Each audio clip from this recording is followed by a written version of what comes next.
Posto que o capitão-mor desta vossa frota, e assim os outros capitães escrevam a vossa alteza a nova do achamento desta vossa terra nova, que ora nesta navegação se achou, não deixarei também de dar disto minha conta à vossa alteza, assim como eu melhor puder, ainda que, para o bem contar e falar, o saiba pior que todos fazer. Tome vossa alteza, porém, minha ignorância por boa vontade, e creia bem por certo que, para aformosear nem afear, não porei aqui mais do que aquilo que vi e me pareceu. Oi pessoal, sejam todos muito bem-vindos a uma semana Um Livro. Hoje a gente vai falar sobre o livro A Carta de Pero Vaz de Caminha.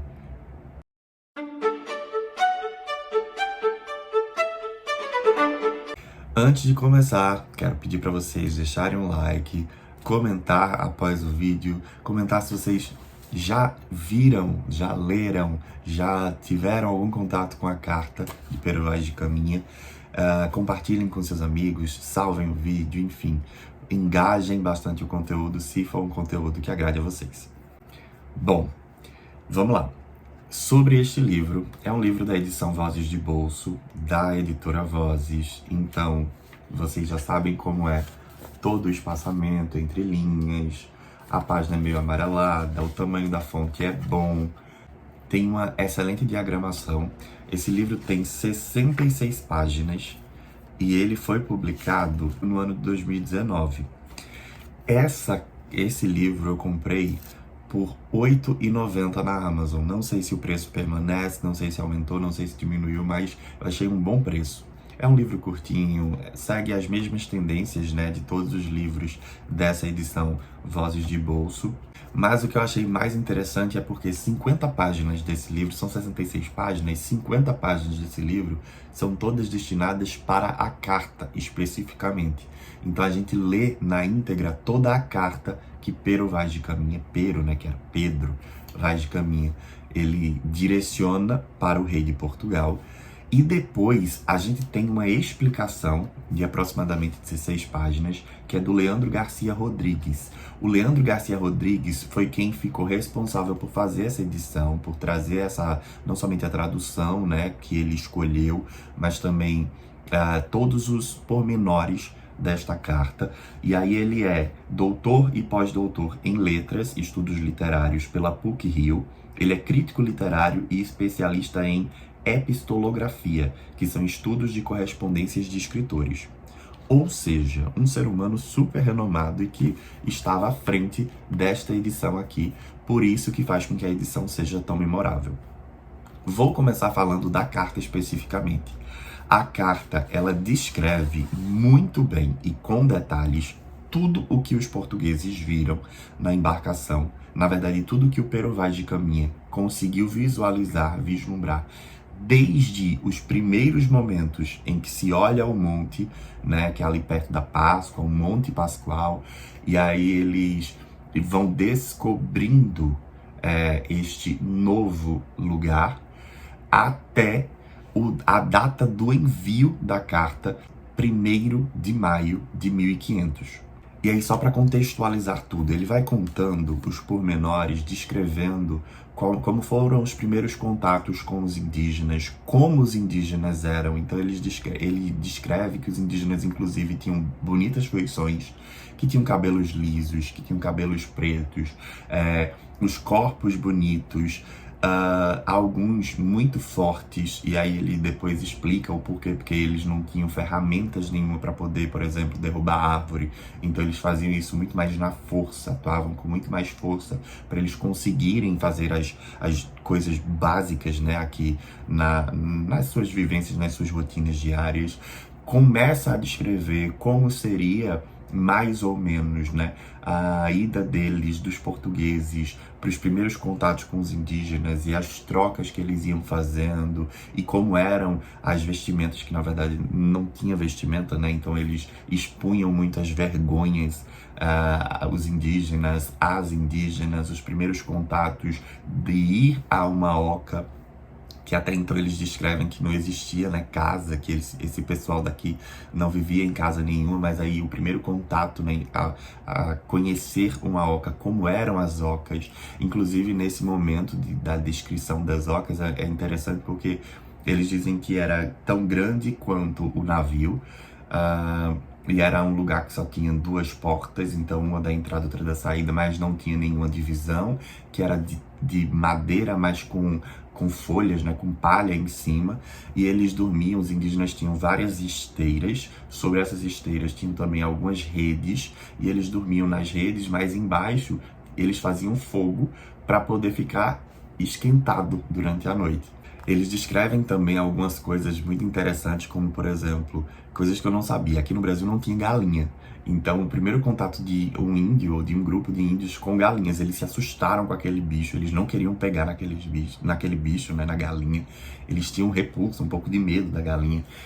A primeira vez que eles beberam vinho e que não gostaram daquilo, cuspiram, não gostaram do gosto. A água potável que eles tinham, quando eles foram beber, eles também não gostaram, foram logo lavar a boca da água que eles tinham bebido com a água do rio, né, do mar.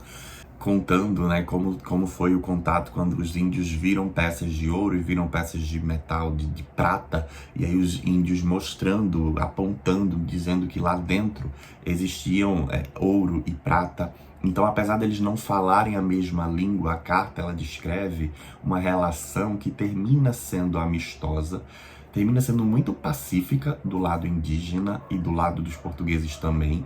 Ele descreve, inclusive, que dois degredados, né, que vieram com eles nessa embarcação iam ficar aqui no Brasil, e que até eles pensaram em colocar dois indígenas num barco que ia voltar para Portugal, com peças e coisas que tinham aqui no Brasil, voltando para o rei, para mostrar para o rei que tudo aquilo era verdade.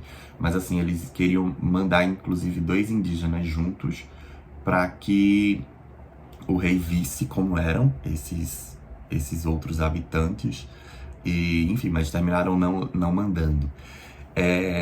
E eles descrevem muita coisa, sabe? Muitos pormenores, descrevem as araras. E ele termina descrevendo muita coisa, descrevendo muitos pormenores da terra, de como era, de como eles começaram a, entre aspas, evangelizar aqueles indígenas, fazendo com que eles cultuassem a cruz, expondo muito dessa questão da religiosidade, muito eles falam. Ele termina falando, né, muito sobre a importância de se conseguir conquistar esse povo, porque meio que o Brasil, na forma como ele descreve, é muito paradisíaco, então é tudo muito novo, é tudo muito recém-descoberto.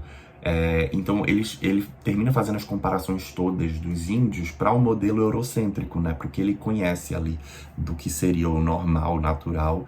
E aí, por não ter os indígenas a mesma fala que eles terminam se comunicando muito por mímica. Para os indígenas, uma camisa é algo muito novo, então eles dão todos os arcos, as flechas em troca de camisa, em troca de pequenas pedrarias ou qualquer coisa que eles tenham trazido de lá da Europa. Fazem essas trocas, né, de tudo que eles entendem, de tudo que os indígenas entendem como sendo bom, para que os portugueses peguem e troquem pelo que eles nem consideram tão relevante. Enfim, termina descrevendo muito todos esses pormenores. E aí alguns trechos chamam bastante a minha atenção, por exemplo, quando ele fala que os indígenas eles são um povo de tal inocência que se o homem os entendessem e eles a nós, seriam logo cristãos, porque eles, segundo parece, não têm nem entendem em nenhuma crença. E ele descreve tanto, são 50 páginas, né, da carta aqui, que ele até coloca aqui que se algum pouco me alonguei, Vossa Alteza me perdoe, que o desejo que tinha de tudo vos dizer, mo fez assim pelo miúdo.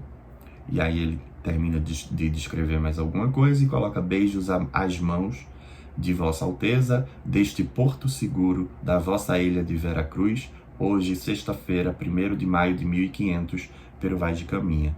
E vale aqui a ressalva que ele vai descrevendo todos os dias, tudo o que acontece diariamente. Aqui também um pensamento meu, terminou ficando um pouco chata a carta.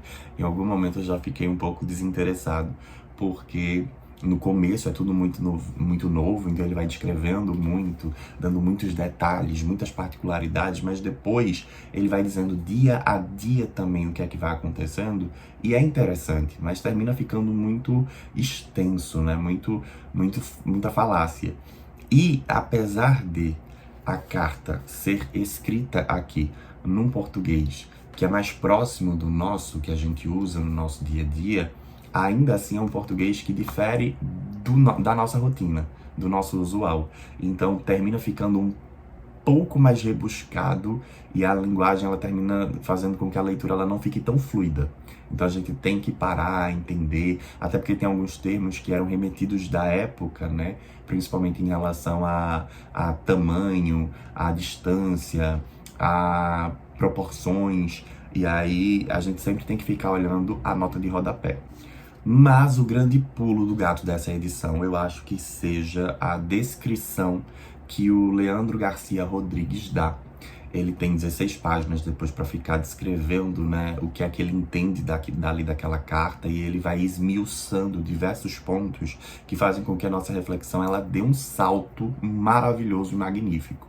E ele se ancora também em outros pesquisadores, em outros historiadores, para poder trazer essas novas soluções. Então ele fala que essa carta, né, do descobrimento, ela na verdade, que é a carta de Caminha, ela foi escrita por Pero Vaz de Caminha, que o Pero vem de Pedro, ele foi nascido em 1450 e ele faleceu em 1500, então ele só sobreviveu 50 anos. Ele faleceu, inclusive, em combate durante um ataque muçulmano à feitoria de Calicut, em 16 ou 17 de dezembro de 1500. A carta é um dos documentos mais importantes da história do descobrimento portugueses. Essa carta foi endereçada a Dom Manuel I, rei de Portugal. E aí Caminha, ele seguiu com parte da esquadra para o Oriente, enquanto Gaspar de Lemos retornou a Portugal levando esta carta, né, este documento, e tudo que ele narrava e registrava a respeito da nova terra e das suas características. Esse documento, essa carta, ficou guardada nos arquivos da Torre de Tombo, que era o arquivo oficial do Estado português. Lá ela ficou guardada por mais de 200 anos. Só em 1773, o arquivista-mor José Seabra da Silva pegou o documento original, que era um manuscrito de 27 páginas, num rústico papel, fez uma cópia, e aí em 1808, quando a coroa portuguesa transferiu-se para o Brasil, a cópia dessa carta veio com a coroa, mas ficou na Biblioteca Real até 1817, quando o padre Manuel Aires do Casal a encontrou no arquivo da Marinha Real do Brasil, no Rio de Janeiro, fez uma nova cópia e agora ele publicou na imprensa, tornando a carta pública e conhecida pela primeira vez. Como eu disse, ela foi escrita num português bastante arcaico, inclusive tem trechos da carta no português arcaico aqui no livro, nessa segunda parte do livro. E você lendo, você não consegue entender muito, não tem parágrafo, não tem pontuação, é muito, muito, muito difícil de ler. E aí, para esmiuçar um pouco mais, o Leandro começa a falar dizendo que a carta, né, e todos os registros que eram tidos naquela época, eles tinham um suporte bíblico-religioso, porque, querendo ou não, o Estado com E maiúsculo e a igreja, eles tinham esse vínculo muito forte, e a igreja ela chegava a patrocinar algumas navegações, não em sua totalidade, mas bancava as suas as navegações justamente pensando nessa expansão do cristianismo. Outra coisa é que a carta ela é escrita da visão eurocêntrica, então é a forma como Pero Vaz de Caminha entende aquelas relações, mas sempre comparando com o que ele sabia que existia. Por isso que é muito tido como um descobrimento, por isso que é muito tido como o novo mundo, porque o que ele conhecia como mundo, né, que hoje é o velho mundo, mas o que ele conhecia como mundo, o que ele conhecia como normal, o que ele conhecia como usual, ele estava redescobrindo isso nessa nova terra. Ele estava visualizando algo totalmente novo. Tanto que o Leandro coloca assim, que é uma tentativa de se compreender o outro, que na verdade é o indígena, através do padrão cultural do mesmo, que é o europeu. E aí ele puxa muito algumas frases, né, algumas citações da filósofa Marilena Chauí, que ela fala que essas cartas e esses diários de bordo descreviam, né, o mundo descoberto como novo e outro, mas o sentido desses termos é diverso do que eles esperariam, né, e do que a gente também espera. A descrição, então, desse povo novo é de uma gente inocente, de uma gente simples e pronta para ser evangelizada. E termina aqui também, ele fala que essa carta ela foi o primeiro passo para a criação de uma mitologia cultural brasileira. Por exemplo, criou-se, né, um mito de que o indígena ele era alguém totalmente pacífico, de que ele era muito passivo, de que ele aceitou tudo o que acontecia, tipo, os portugueses chegando, entrando Brasil adentro, né, as matas e tomando posse daquele território, construindo cruz, fazendo de um tudo para deixar ali, posto que eles já tinham chegado e os indígenas não fazendo nada, não agindo contra isso. Não se sabe, né, se essa carta também romantizou demais esses primeiros dias, mas assim, não se tem descrição de nenhum embate, não se tem descrição de nada afrontoso de um lado ou do outro, não se tem descrição de nada do que a gente imagina que possa ter de violência. Então os portugueses eles invadem o Brasil, mas os indígenas não atuam de forma nenhuma contrária a isso. Então isso cria um mito de que o índio ele é cortês, de que o índio ele é muito passivo, de que ele aceita o novo, mas ele não confronta, ele não afronta, que não reage, não tem guerra. É o que a Marilena Chauí chama da visão de um Brasil paraíso. O Leandro até fala em algum determinado momento que o indígena ele parece ser um exemplar de um súdito do rei, que está pronto para servir a coroa portuguesa com o que quer que eles queiram colocar para ele. E aí o Leandro até coloca em algum momento aqui que a gente, segundo alguns historiadores, né, deveria renomear o evento de descobrimento para achamento do Brasil, até porque os europeus já sabiam que existiam essas terras. Na verdade, eles não tinham chegado, de fato, né, não tinham registrado esse momento, mas já era sabido que existiam essas terras.